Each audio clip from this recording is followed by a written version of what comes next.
ever stop to think about what information actually is? Hmm? I mean, we're swimming in it every day.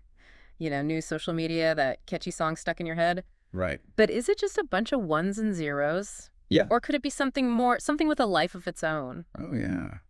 Buckle up, because today we're diving deep into a theory that just might change the way you see the world. Emergent Information Theory. It's a fascinating concept. Yeah. It's the brainchild of Daniel Boyd. Okay. He's a biologist turned IT expert. Interesting. And in his new book, he blends biology, computer science, and even a bit of philosophy Wow. to tackle a question that has puzzled thinkers for centuries. How do simple interactions create complex systems, even consciousness itself? So it's not just about how we use information, but about the fundamental nature of information itself. That's exactly right. To kick things off, Boyd uses an analogy we can all relate to computers. Exactly. He points out that the way computers work, bits forming bytes, code building programs, it might mirror a fundamental process happening throughout the universe. Okay. Think about the difference between a computer's physical hardware and the non-physical software. Right. You interact with the computer through an interface, Yeah. but not with the information itself. That's a great point. It's like the screen, the keyboard, the mouse. They're just tools to tap into this invisible world of data. Exactly. But where does this information come from in the first place? Does Boyd have a theory for that too? He does, and it gets pretty mind-bending. Okay, I'm ready. Just like quarks are the building blocks of matter, Boyd proposes the existence of quarks as the fundamental unit of information. I love it. So how do these quarks actually work? So imagine any physical interaction, anything at all. Okay. Every single one generates a quark, a tiny piece of information about what caused the change. Okay. Imagine a black circle suddenly turning white. All right. The quark attached to that white circle would hold the information about what caused the change. It's like a little tag saying, this is why I'm now white. Okay, I'm starting to see the picture. But isn't that just a record of the past? How does that information actually do anything? That's where things get really interesting. Okay. Think about it. Physical systems only react to their current state. But information systems use these quirks, Right. these little whispers of the past, Okay. to determine future actions. Wait, so are you saying that information itself can have a causal effect on the physical world? That's a pretty big claim. It is, and Boyd backs it up with examples from the world. We all know the biological world. Okay. Think about hormones like insulin. Okay. They carry specific information. In this case, the message that blood sugar is high, Okay. triggering the body to take action. So our bodies are like walking networks of information. Right. But I remember reading that Boyd takes this even further with neurons, right? Absolutely. Neurons are the ultimate information carriers. Unlike hormones with their fixed messages, Okay. neurons are generic. They can carry all kinds of information, Okay. depending on what they detect and what they're connected to. So it's the network, the connections that matter. Kind of like the internet, right? Millions of interconnected computers sharing information. Precisely. That interconnectedness allows for the combination of information. Yeah. And that's what leads to complex phenomena like, well, the two of us having this conversation right now. That's pretty wild to think about our consciousness arising from a network of information-carrying cells. I bet Boyd ties this back to the evolution of computers, right? After all, both biological systems and technology seem to be getting better at processing information over time. You're right on track. Okay. He contrasts a simple abacus with a Turing machine. Okay. Both work with information, but the Turing machine's capacity for complex computation is on a whole other level. Yeah. It's like comparing the development of the abacus to the leap forward when our brains evolved neurons. It's like the difference between a flip phone and the supercomputer in your pocket. Speaking of computers, Boyd emphasizes a key insight from Alan Turing himself. Yeah. Turing machines don't actually do anything in the physical world. Right. They are purely informational, yet capable of nearly endless possibilities. That's a key point. And this leads Boyd to a pretty radical conclusion. Which is? Information itself exists as a separate entity from the physical world. He calls this substance dualism. Substance dualism. Okay. But it's important to distinguish it from that mind-body dualism we've all heard about. Right. Boyd's concept applies to all information systems, Okay. from simple bits to the complexities of the human mind. Okay, so it's not just that our minds are separate from our bodies, Right. but that all information has its own independent existence. Exactly. But if it's separate, where does this information live? Boyd calls it the information dimension. The information dimension. It's where all these complex informational structures exist and interact Okay. according to their own unique laws. Okay. And here's where it gets really interesting. Okay, tell me more. Boyd suggests that our perception of the world actually happens in this information dimension, not directly in our physical brains. Okay. What we experience is a reconstruction within our personal information dimension, Okay. not raw sensory data. Hold on, so you're saying what I'm experiencing right now, looking at my notes, listening to you talk, Yeah. that's all happening in the separate information realm.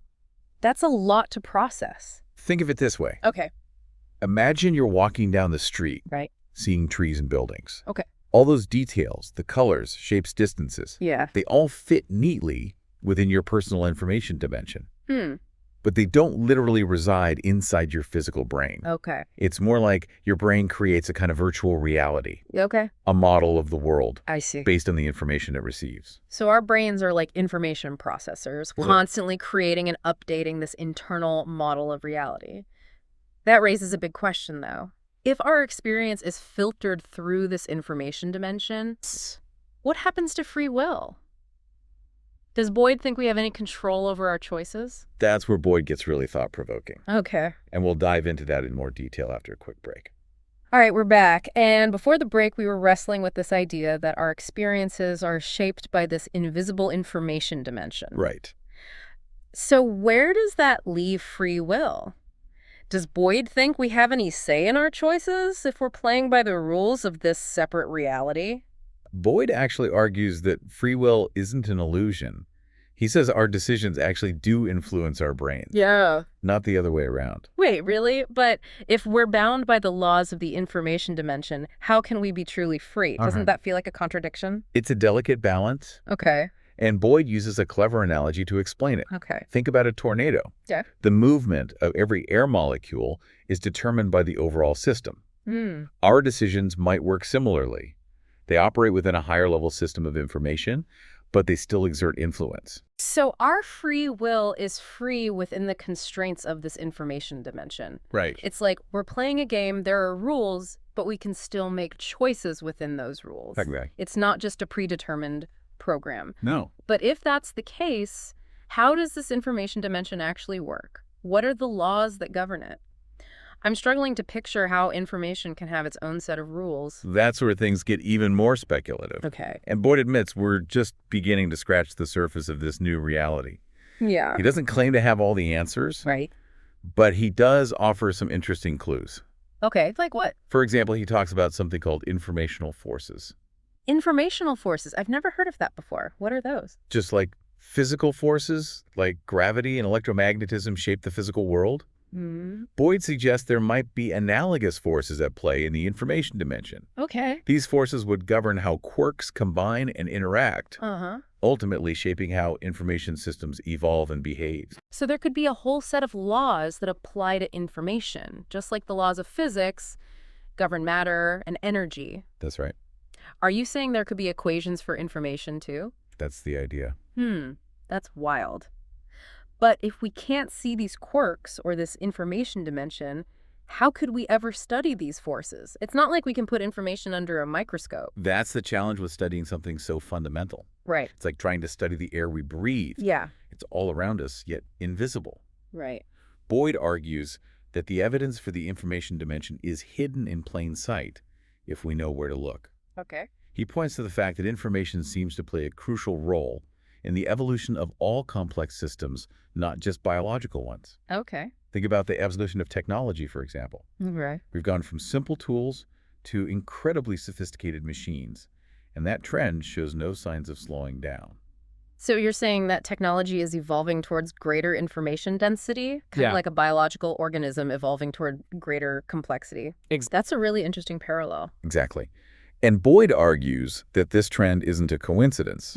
He believes it reflects the underlying laws of the information dimension, Okay. laws that push information systems towards greater sophistication and integration. So it's not just that we're getting better at designing computers. You're saying that information itself has a kind of inherent drive to become more complex. Is that what Boyd is suggesting? That's the essence of his argument. Yeah. And it has profound implications for the future of technology. Such as? If Boyd is right, We can expect to see an explosion of even more complex and intelligent systems in the coming decades. Wow. Systems that could blur the lines between biology and technology. Yeah. What if your job, your relationships, even your sense of self are mediated by AI systems built on these principles? Wow. That's both exciting and a little unsettling. Yeah. It makes you wonder if we're really ready for that kind of future. But beyond the gee whiz technology, there's also the ethical side of things. How do we make sure these systems are beneficial and not harmful? That's where Boyd's work gets really crucial. Okay, he argues that we need to develop a new kind of information ethics, a set of principles to guide us as we navigate this uncharted territory. Information ethics. I like it. It's not just about building cool new gadgets. Right. It's about understanding the deeper implications of what we're creating and making sure we use this knowledge wisely. So information ethics, it's like we're standing on the brink of a new era, not just technologically, but ethically too. But even with ethical guidelines in place, there are still risks, right? If information really is a fundamental force, as Boyd claims, couldn't it become dangerous? Couldn't it even spiral out of control? That's a valid concern, and Boyd acknowledges that the potential for misuse is very real. Okay. He points out that information, like any powerful technology, can be used for both good and bad. Yeah. The key is to understand the nature of this power and use it responsibly. So it's like we're holding the keys to a whole new universe, but we need to figure out how to use those keys responsibly. We need to be careful, but also embrace the possibilities. But before we get ahead of ourselves, let's come back to the listener for a moment. What does all of this mean for them, for their everyday lives? That's a great question. Yeah. And it's one that each listener will have to answer for themselves. But hopefully this deep dive is giving you the tools and the inspiration to explore the information dimension on your own terms. Because ultimately, the greatest discoveries are not made in laboratories or libraries, but in the fertile ground of our own minds. You know, as fascinating as all this is, Right? there's still a part of me that's a little skeptical. This information dimension, these quirks, Yeah. it all sounds a bit like something out of science fiction. Sure. Is there any concrete evidence for this, or is it all just theoretical for now? It's understandable to be skeptical. Yeah. Whenever a truly revolutionary idea comes along, it's often met with resistance. Think about Copernicus proposing that the Earth revolves around the sun, Okay. or Darwin suggesting that we evolved from common ancestors. Right. These ideas were initially ridiculed, but eventually the evidence became overwhelming, Yeah. and the paradigm shifted. It takes time for new ideas to take root. That's true. So what kind of evidence could support Boyd's theory? Yeah. How do we prove the existence of something we can't directly see or measure? That's the challenge with studying something so fundamental. It's like trying to study the air we breathe. Yeah. It's all around us, yet invisible. Right. Boyd argues that the evidence for the information dimension is hidden in plain sight if we know where to look. Okay. He points to the fact that information seems to play a crucial role in the evolution of all complex systems, not just biological ones. Okay.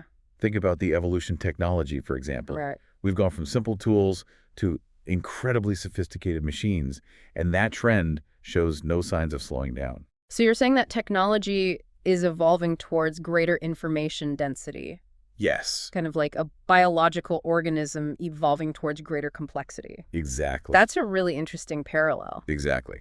And Boyd argues that this trend isn't a coincidence. Okay. He believes it reflects the underlying laws of the information dimension Okay. that push information systems towards greater sophistication and integration. So it's not just that we're getting better at designing computers. You're saying that information itself has a kind of inherent drive to become more complex. Right. Is that what Boyd is suggesting? That's the essence of his argument. Yeah. And it has profound implications for the future of technology. Like what? If Boyd is right, we can expect to see an explosion of even more complex and intelligent systems in the coming decades. Systems that could blur the lines between biology and technology. Yeah. What if your job, your relationships, Okay. even your sense of self, are mediated by AI systems built on these principles? Wow, that's both exciting and a little unsettling. It makes you wonder if we're really ready for that kind of future. But beyond the GeoWiz technology, there's also the ethical side of things. Right. How do we make sure these systems are beneficial and not harmful? That's where Boyd's work gets really crucial. Okay. He argues that we need to develop a new kind of information ethics, Okay. a set of principles to guide us as we navigate this uncharted territory. Yeah. It's not just about building cool new gadgets. It's about understanding the deeper implications of what we're creating and making sure we use this knowledge wisely. So information ethics, it's like we're standing on the brink of a new era, not just technologically, but ethically as well. Right. But even with ethical guidelines in place, there are still risks, right? If information really is a fundamental force, as Boyd claims, couldn't it become dangerous? Couldn't it even spiral out of control? Boyd acknowledges that the potential for misuse is very real. He points out that information, like any powerful technology, can be used for both good and bad. The key is to understand the nature of this power and use it responsibly. So it's like we're holding the keys to a whole new universe, but we need to figure out how to use those keys responsibly. We need to be careful, but also embrace the possibilities. But before we get ahead of ourselves, let's come back to the listener for a moment. What does all of this mean for them, for their everyday lives? That's a question each listener will have to answer for themselves. Yeah. But I think one of the most powerful takeaways from Boyd's work is that we're not just passive consumers of information. Okay. We're active participants in shaping it. Every thought we have, every decision we make, every interaction we have with the world contributes to the evolution of information. It's almost like we're all authors contributing to a vast, ever-growing library of information. That's a beautiful way to put it. Right? So it's not just about understanding the theory, it's about realizing that we have a role to play in shaping the future of information. That's both empowering and a little daunting, wouldn't you say? It is, and it underscores the importance of being mindful of the information we create and consume. It reminds us to be critical thinkers, to question our assumptions, and to seek out diverse perspectives. It's about becoming more aware of the impact our information choices have. Exactly. On ourselves and on the world around us. It's about understanding that the information we engage with shapes not just our individual realities, but the collective reality we all share. Exactly. So as we wrap up this deep dive, we want to leave you with one final thought. Boyd's theory suggests that we are not just physical beings, but also informational beings, nodes in this vast and interconnected network of information. Okay. And the choices we make, the stories we tell, the connections we forge, all have the power to shape the future of this invisible but incredibly real information dimension. So go out there and be architects of information, build bridges of understanding, create worlds of meaning. Because in the information dimension, just like in life, the only limit is your imagination.